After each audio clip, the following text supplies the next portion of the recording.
Hello and good afternoon. Here is the news at 4. First, the highlights. Governor Sanwo-Olu harps on professionalism in built environment.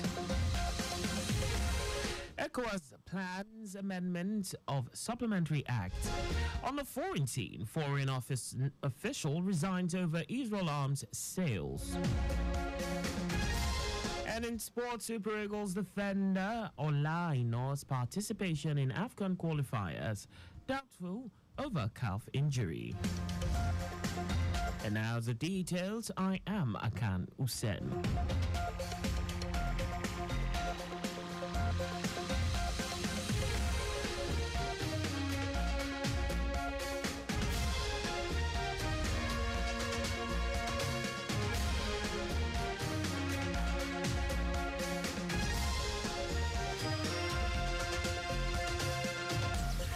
The Lagos State Governor Babajide Sanwo-Olu has called for professionalism in the built environment. The governor made this known at the second edition of the Lagos State Building Control Agency LABCA Building Sector Stakeholders Engagement with the theme Professionalism Across the Board in the Built Environment held in Ikeja. He stated that professionalism in the built environment is a critical undertaking that demands all stakeholders' attention and commitment, noting that Lagos urban areas are experiencing rapid population growth, which places tremendous pressure on the existing infrastructural facilities. The governor emphasized that shelter is of utmost importance and noted the need to build right, using only certified professionals to have buildings that are safe, healthy, and preserved for future generations. Governor Sanwo-Olu also urged building regulators to enforce building regulations to the letter so as to prevent illegal, haphazard, and poorly constructed buildings that are detrimental to the well-being of Lagosians. He called on owners and developers to ensure that before they embark on their projects, they should obtain necessary government documents, certifications, engage professionals, carry out proper soil tests, and involve LABCA in every stage of their buildings from start to finish. Speaking in a similar vein, the general manager of the Lagos State Building Control Agency LABCA, Bola Oki, called on developers, community leaders, and all stakeholders to put a stop on the attack of officials of the agency, noting that disobedience to this directive will have their dire consequences. Special advisor to the Lagos State Governor on political, legislative, and civic engagement, Tajuddin Afolabi, says the newly launched engagement channels by the Babajide Sanwo-Olu administration aimed at enhancing communication between the state government and residents are recording a significant volume of feedback from Lagosians.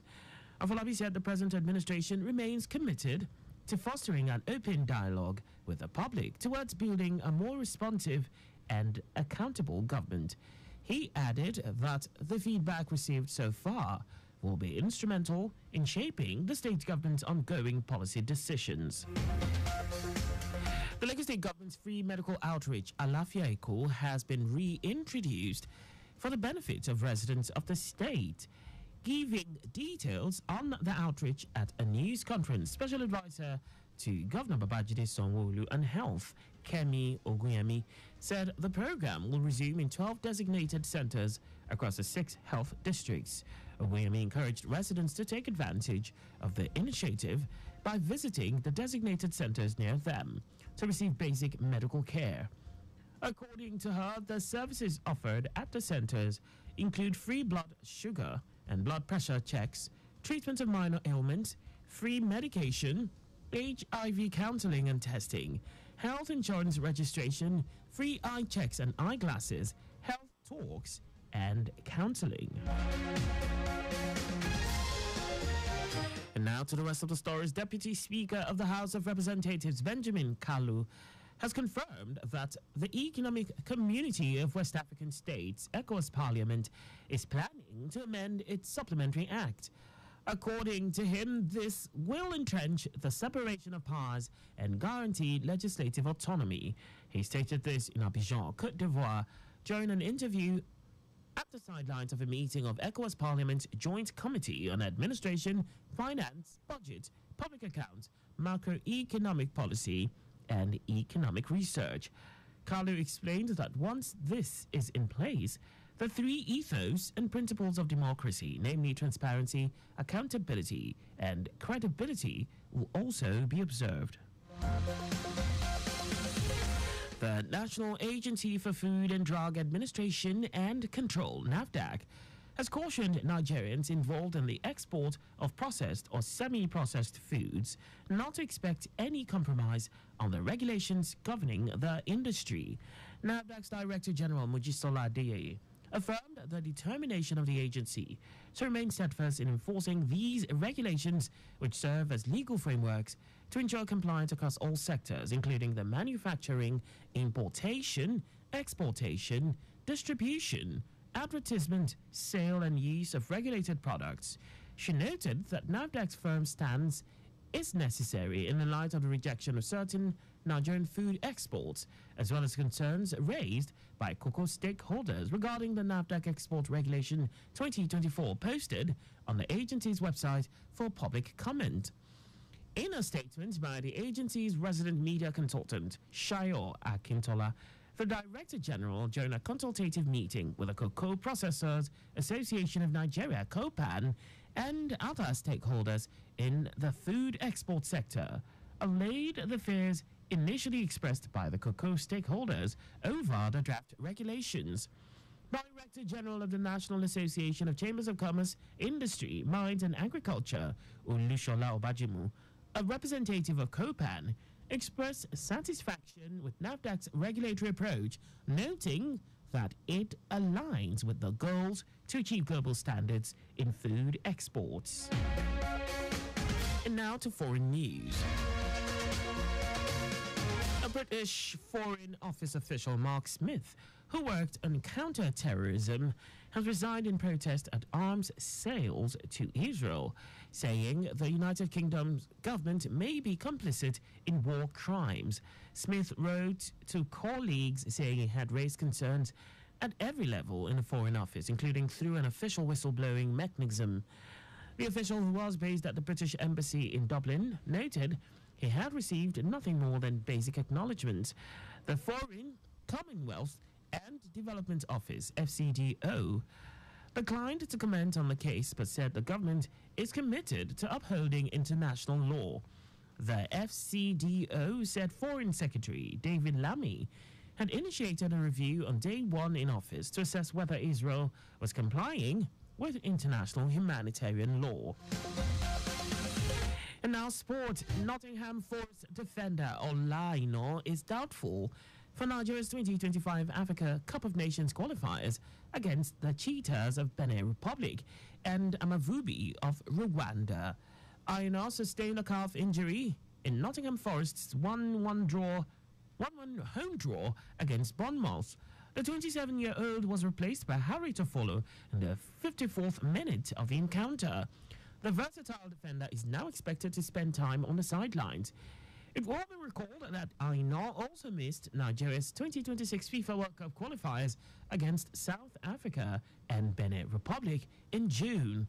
The Super Eagles will host neighbours Benin at the Godswill Akpabio International Stadium, Uyo, on Saturday, September 7. The West Africans will be up against Rwanda 3 days later at the Amahoro Stadium. And that's all for the news at 4. Slow down at road junctions, intersections, and pedestrian crossings. You can follow us and like all our various social media platforms on X at Traffic Radio 961, Facebook Lagos Traffic Radio 96.1 FM, Instagram Lagos Traffic Radio 961, and on YouTube, subscribe and watch us live on our channel, Traffic Radio 961. You can also visit our website on www.trafficradio961.ng. Did you know that the Sanwo-Olu administration organized a mentorship seminar for over 1,000 youths on the theme Agripreneur Strategy for Wealth Creation. You can get more details on the Lagos State Government's website. To end the news, here are the highlights of the major stories. Lagos State Governor Babajide Sanwo-Olu has called for professionalism in the built environment. The Deputy Speaker of the House of Representatives, Benjamin Kalu, has made it known that a plan of the Economic Community of West African States, ECOWAS Parliament, to amend its Supplementary Act. He also told you that the British Foreign Office official Mark Smith, who worked on counter-terrorism, has resigned in protest of arms sale to Israel, saying the United Kingdom government may be complicit in war crimes. And in sports, Nottingham Forest defender Olaino is doubtful of Nigeria's 2025 Africa Cup of Nations qualifier against the Cheetahs of Benin Republic and Amavubi of Rwanda due to a calf injury in Nottingham Forest's 1-1 draw against Bournemouth. For contact with the newsroom, please send a message to info@trafficradio961.ng. And that ends the news broadcast compiled by Kayode Mafalashere. I am Akan Usen. Thanks for listening and please stay safe. Good afternoon and happy Sunday.